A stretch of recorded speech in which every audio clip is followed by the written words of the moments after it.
여러분 안녕하십니까. 4월 13일 월요일 넘치는 우리 교회 매일 묵상 시작하도록 하겠습니다. 오늘 본 말씀은 창세기 24장 50절부터 67절까지 말씀입니다. 우리가 지금 계속 살펴보고 있는 것은 이삭의 아내를 얻기 위해서 아브라함의 고향으로 간 아브라함의 종 이야기입니다. 거기서 리브가를 우물가에서 만났고 리브가의 집으로 초대되어져서 가서 리브가를 아내로 달라고 그렇게 이야기를 해놓고 빨리 답을 달라고 이렇게 얘기한 데까지 살펴봤습니다. 오늘 본문에 보면은 50절에 라반과 부두엘이 대답하여 이르되 이 일이 여호와께로 말미암았으니 우리는 가부를 말할 수 없노라 라고 이렇게 얘기합니다. 이걸 이제 하나님의 뜻으로 받아들이는 거예요. 라반과 부두엘이 이 결혼 하나님께서 인도해 주셨고 하나님께서 하라고 하시는 거구나 라고 받아들인 거죠. 그래서 이걸 그 결혼을 여호와로 말미암았으니 나는 이거를 뭐 거부할 수 없다라고 이야기하는 거죠. 자, 우리 여기서 되게 중요한 거 하나만 한번 짚고 넘어갈게요. 가끔 내가 기도했는데 하나님이 당신이랑 결혼을 하래요. 하나님이 당신이랑 사업을 하래요. 뭐 하나님이 당신이랑 뭘 하래요. 라고 하는 사람들이 있습니다. 여러분들이 만나보셨는지 안 만나보셨는지 모르지만 자기가 기도 받았는데 하나님이 당신에게 이렇게 하라고 했고 당신은 그래서 이 말을 순종해야 돼요 라고 하는 사람이 있습니다. 당신과 결혼해야 된다 라고 얘기하는 사람이 있을 것 같아요? 없을 것 같아요? 있습니다. 실제로 그렇게 하는 사람들이 있다고 하더라고요. 이제 그러면서 이제 예를 들어서 남자가 여자한테 나 하나님께 응답받았는데 너랑 결혼하래. 하나님 너랑 결혼하라고 하셨어. 라고 이야기하는 거죠. 그러면 이 여자는 어떤 고민을 하냐면 하나님이 결혼하라고 했는데 진짜 해야 되나? 라는 생각을 한편 하고 그러면서 이제 그거죠. 아니 왜 하나님이 너한테만 이야기하고 나한테만 얘기하지 않았을까? 라는 생각도 할 수 있다라는 거죠. 그러니 하나님이 이렇게 하래라고 하는 걸 다른 사람들에게 적용하고 다른 사람에게 강요하고 그것이 하나님의 뜻이라고 이야기하는 건 잘못된 겁니다. 만약에 그 사람도 그것이 하나님의 뜻이라고 받아들인다면 오늘 이 리브가처럼 가족들도 그리고 당사자도 편안하게 그걸 받아들여요. 그게 이제 우리가 얼마 전에 그거대로 이야기하자면 순조로운 거죠. 그런데 나는 그렇게 하나님의 뜻이라고 생각이 들어서 이야기를 했는데 그 사람이 안 받아들여요. 그럼 그건 하나님 뜻입니까? 아닙니까? 아니라니까요. 그걸 강요하면 안 됩니다. 그 사람한테 내가 응답받았는데 이건 하나님 뜻이니까 넌 날 따라야 돼 라고 하면 안 된다라는 거예요.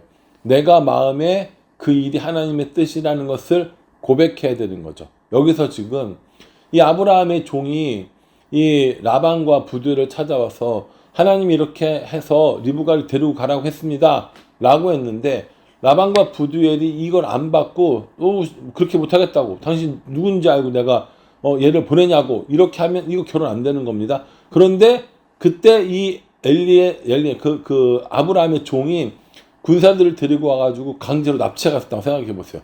이게 하나님 뜻을 이루는 방법입니까? 아니라는 거예요. 그거는 일반적으로 하나님 뜻을 이루는 방법이 될 수 없습니다. 하나님께서 일반적으로 일하시는 방법은 그렇게 기도하고 리브가를 만났고 그 가족들도 리브가도 순순히 혹은 순조롭게 그 결혼 이야기를 받아들이는 거. 이게 뭡니까? 이게 하나님께서 인도해 주시는 거라고요. 지금 이 라반과 부두엘이 그 종이 와서 이야기하니까 네. 그러면 내가 하나님의 뜻인지 알고 그걸 받겠습니다 라고 이야기를 합니다. 되게 이거 따지고 들려면 되게 많은 이유인 거 아시죠? 일단은 아브라함이 너무 부자예요. 그렇잖아요? 아브라함이 어마어마한 부자라는 것을 다 알았어요. 종이 가지고 예물 규모나 종이 거느리고 온 사람들의 규모를 봐서도 아브라함이 어마어마한 부자라는 것도 알았어요. 그리고 그 유일한 상속자가 이삭이라는 얘기도 들었어요. 그러면 라반하고 부들의 입장에서는 얼마든지 이렇게 좋은 헌처가 있는데 뭘 굳이 반대해? 라고 할 수 있거든요. 그렇게 생각하고 그렇게 묵상할 수도 있습니다. 그런데 오늘 이 라반과 부두엘의 이야기를 액면 그대로 믿는다면 라반과 부두엘은 이 결혼이 하나님께서 맺어주신 결혼이라고 인정했습니다. 그래서 평안하게 결혼이 진행되는 거죠. 이제 먹게 됐죠. 이제 먹고 마시고 잠자리에 들고 그리고 아침에 일어나서 그 종이 자기 빨리 가겠다고 그러는 거예요. 지금 종이 그 여기서 온 김에 며칠 쉬었다 가야지 뭐 융숭한 대접 받고 가야지 이게 아니라 빨리 가서 종의 주인에게 좋은 소식을 알려주고 또 빨리 가서 이삭에게 좋은 소식을 알려주고 싶은 마음이었던 겁니다. 빨리 가겠다라고 이야기하니까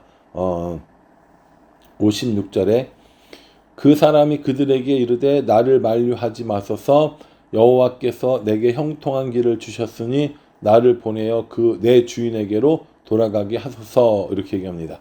그러니까 이 빨리 가겠다고 하니까 그 가족들이 좀 잡았을 거 아닙니까?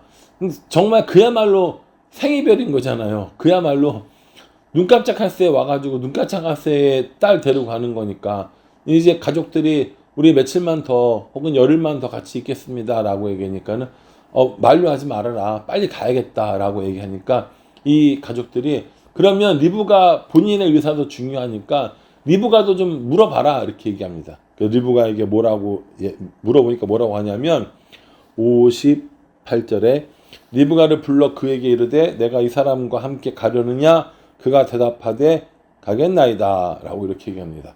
리브가 당사자를 불러서 이만저만해서 지금 너를 데리고 온 사람인데 너는 이 사람 따라 결혼하겠느냐 지금 가겠느냐 물어보니까 나는 결혼도 하겠고 지금 가겠습니다라고 이야기를 하는 거죠. 리브가가 반대했으면 리브가가 만약에 안 된다고 했으면 이 결혼은 이루어지지 않았을 겁니다. 그런데 리브가가 나도 좋아요 라고 하면서 가게 되었다는 것이죠. 하나님의 뜻을 이루는 데는 이렇게 순조롭게 진행되어지는 거고 그것을 받는 사람들의 마음도 즐겁고 받는 사람들의 마음도 자발적이게 되는 겁니다. 그러니 여러분 교회 일을 할 때나 어떤 신앙의 일들을 특별히 할 때는 억지로 하지 마십시오. 자발적으로 하시고 기쁜 마음으로 했으면 좋겠다라는 생각을 해봅니다. 리브가가 그렇게 가겠다라고 고백을 했어요.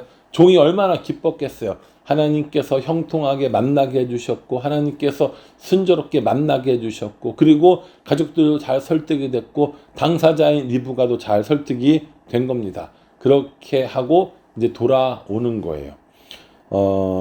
63절에 이삭이 저물 때에 들에 나가 묵상하다가 눈을 들어보매 낙타들이 오는지라 이렇게 얘기합니다. 이삭이 저녁 때쯤에 이렇게 마을에 들에 나가가지고 묵상을 하고 있는 거예요. 묵상이라는 게 뭘 의미하는지는 정확히 모르겠으나 뭐 산책한다는 걸 수도 있고 아니면 뭐 기다렸다는 뜻일 수도 있거든요. 그래서 이 묵상을 하고 있을 때 낙타를 본 거예요. 낙타를 딱 보고 또 리브가는 이삭을 멀리서 본 거죠. 그러니까 어떻게 합니까? 서로 갖추어야 될 예의들을 갖춥니다. 이 리브가는 얼굴을 가리고 이렇게 다 하면서 이제 그 리브가를 아내로 맞이하게 되는 것들을 볼 수 있습니다. 67절에 이삭이 리브가를 인도하여 그의 어머니 사라의 장막으로 들이고 그를 맞이하여 아내로 삼고 사랑하였으니 이삭이 그의 어머니를 장례한 후에 위로를 얻었더라 라고 이렇게 얘기합니다. 이제 이삭이 리브가를 인도하여서 어머니 장막에 드리고 아내를 얻고 사랑하고 그래서 이삭이 어머니의 장례로 인하여서 마음이 힘들었는데 위로받게 되었다라고 이렇게 이야기하는 겁니다. 얼마나 아름다운 이야기입니까? 특별히 되게 어렵고 힘들고 이런 것도 없었고요. 하나님께서 하시는 일을 하나님의 방법으로 한 거죠. 왜냐하면 가나안 땅에서 신부를 구한 게 아니었거든요. 전혀 생판 모르는 사람에서 구한 것이 아니었습니다. 하나님의 약속이 이루어지도록 자기 동족에게서 자기 친척에게서 아내를 구했고 그 가족들도 기뻐했고 당사자도 기뻐하고 맞이한 이삭도 기뻤다라는 거죠. 그래서 하나님의 뜻이 온전히 이루어지면 모두가 기쁩니다. 하나님의 뜻이 이루어지면 모두에게 하나님께서 은혜를 주시는 이 기쁨을 누린다는 거죠. 근데 그렇지 않은 경우들이 있어요. 내 욕심이거나 내 생각이거나 나의 방법이거나 누군가의 하나님의 뜻을 빙자해서 그것을 한다면 그건 잘못됐다라는 것이죠. 뭐 예를 들어서 뭐 하나님이 뭐 시켰는데 뭐 이거 이렇게 하래요. 근데 그게 정말 하나님이 시켰다는 것을 알려면 하나님은 나에게도 그 마음을, 그것들을 따를 수 있는 즐거운 마음을 주셔야죠. 그 사람 마음에는 즐거운데 하나님 뜻이라고 전해들은 내 마음은 하나도 안 즐거워요. 그럼 그게 진짜 하나님께서 우리에게 주신 방법일까요?